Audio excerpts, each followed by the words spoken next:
I'm Dylan Ross and I'm here to talk to an expert on hyperthyroidism. Yeah, I'm the expert, Dr. Jimbo, and I can understand why Dylan is having trouble pronouncing this word. It's called hyperthyroidism. And I've actually got a patient here who has got hyperthyroidism. It's Gary the Goat.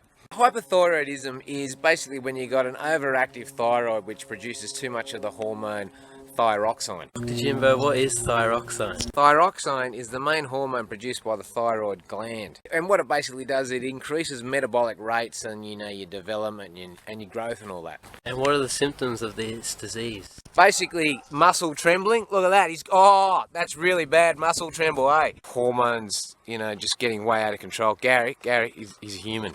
Get off, mate. Agitation. Hey, easy. That's because he's got hyperthyroidism. Diarrhea is another big problem with hyperthyroidism. And Gary went to the toilet a few minutes ago. He's been coming in and out all day. And see that bit up there? When you got diarrhea, doesn't it spray out at weird angles and get to those hard to reach areas? Sweating too is a massive problem. Menstruation stops. And Gary, he hasn't menstruated for years. But do you reckon that's because he's a male? Look, that's probably got a bit to do with it. But hyperthyroidism is another reason as well. And here's another example of rapid weight loss. This is shocking.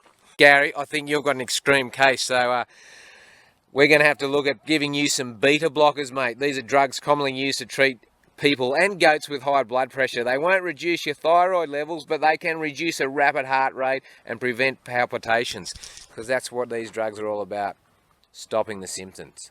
Taking radioactive iodine is also another way of not looking at the cause of this disease, but it does cause the thyroid to shrink for a while. What if the drugs don't work? Who needs drugs when a goat's rubbing you up? Nah, just joking. There are other options.